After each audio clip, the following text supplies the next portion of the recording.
Welcome once again to the Guy Blog Podcast. As always, your host Orlando Rodriguez. And today we're talking Bellator again. The way Bellator is going, I expect to be reporting a lot more and commenting a lot more on what they're doing. Especially as a podcast that focuses very heavily on MMA and wrestling.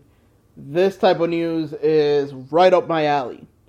So, the UFC signed a pretty big name a ways back from the wrestling biz in CM Punk. Now, Bellator has signed quite not as big, slightly not as big, actually not really as big as CM Punk, but a good name and a known name from WWE in Jack Swagger, also known as Jake Hager. Now, and I'm sorry, Jake Hager, they better call him Jake Swagger. I'm calling him Jack Swagger because I know him from wrestling, and that's what I'm a fan of, so that's what he's getting. If he wanted to be called a different thing, too bad for him. No, but to be honest, this is not a bad move. Now, while CM Punk was signed very old, in MMA years, and had no background to get into MMA, some people say he did just as bad as they expected. I thought he was okay. I've seen worse in the UFC, so I didn't think that was the worst case scenario. However, in signing Jack Swagger, Bellator has done something that's actually pretty interesting. And something that opens a couple of doors. First of all, by signing Swagger, they send a signal that they're willing to take names. We've always known this, but to be able to take somebody from WWE, no MMA experience, and just sign them, that's pretty interesting. You know, I mean, when the UFC did it, there was a lot of criticism, but there's something even more interesting about doing this with Jack Swagger. First of all, Swagger is 35. Not a great age, similar to Punk's, but he has a couple of things going to his advantage. First of all, he'll be in what could be one of the most dangerous divisions, but really it's one of the best divisions for somebody new. While CM Punk was in a lighter weight class full of killers, we have Swagger in one of the heaviest weight classes that, while full of killers, they aren't as skilled. He's in that rough and tumble world of the heavyweight division, where normally is stand and bang is the norm.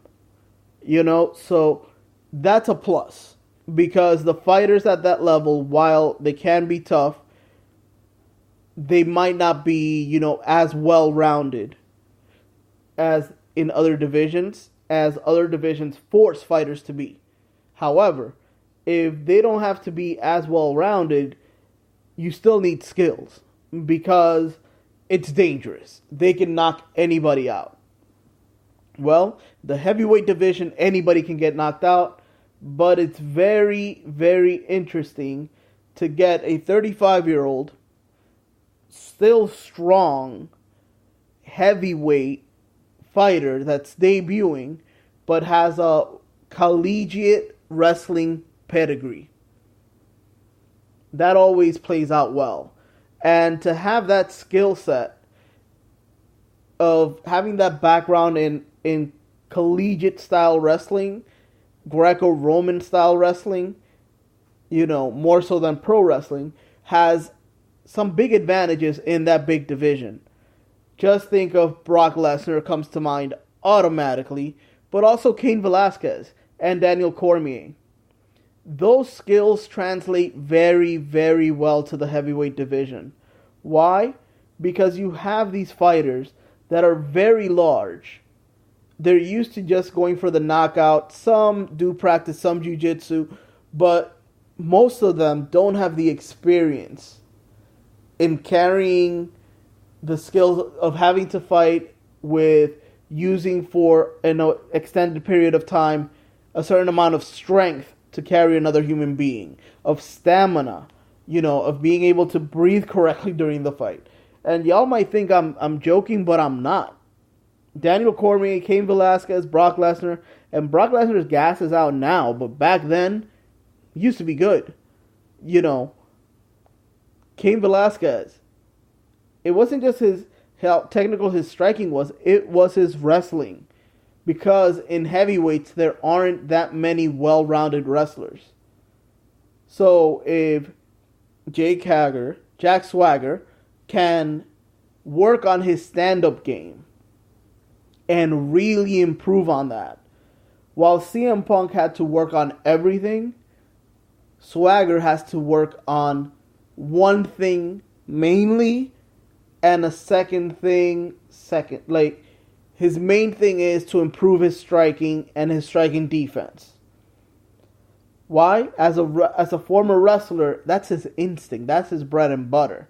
And despite pro wrestling, you can't say that won't come back to him with 3 to 6 months of hardcore training.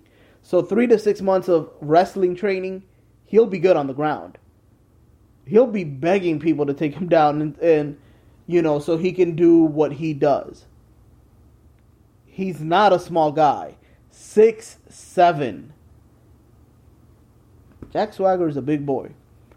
And this is a very interesting signing for Bellator, for fans like myself.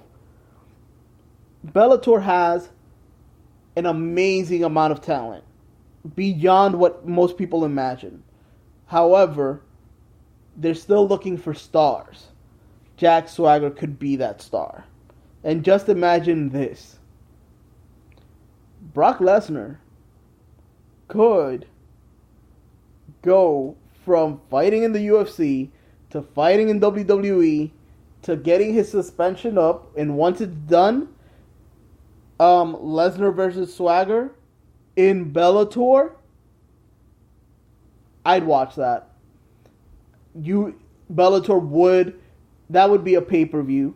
They should pay him $1 million or $2 million. And definitely, Jack Swagger, if he wins 1 or 2 matches, 1 or 2 fights, and then comes up, oh my God. Listen to me. If Jack Swagger wins 1 or 2 fights in a row, Bellator better be calling Brock Lesnar. Although, to be quite honest, I would imagine that Paul Heyman, real life business manager for Lesnar, would be the one doing the calling to Bellator, because Paul Heyman can smell an opportunity a mile away. And that fight sells itself. That pay-per-view sells itself. Oh, it would be a freak show. Do not care. If Swagger wins a couple of matches, we already know what Lesnar is in MMA. That in heavy... No. That is something me and millions of people would watch. That would be a pay-per-view that has the opportunity of breaking 1 million buys. For Bellator. Completely doable. So, this signing is a masterstroke. Very smart move by Bellator. Very smart move for Jack Swagger. I think MMA works and suits him. We will see if I'm right or wrong. Let's see how he trains. Let's see what team he's at. I have to figure that out. I have to look into that. But yeah, Bellator keeps making these moves, and there's going to be a lot more Bellator episodes. And if you don't watch Bellator, hey, I don't watch TNA, but I don't mind finding out what's going on. So keep listening. I'll go back to my bread and butter of UFC and WWE. But remember, this Bellator news combines all of that. So, yeah, I'll keep you guys posted. Let me know what you think. Jack Swagger, we the people, is now in Bellator as a heavyweight. Oh my god, I'm actually excited over this. This is the most excited I've ever been for a Jack Swagger move in forever. Ever. So very interesting. As always, let me know what you think. Leave a comment. Leave a 5-star review if you like this on iTunes. And reach out. Orlando at theguyblog.com, at theguyblog on Twitter and Instagram. And as always, guys and gals, take care and talk to you soon.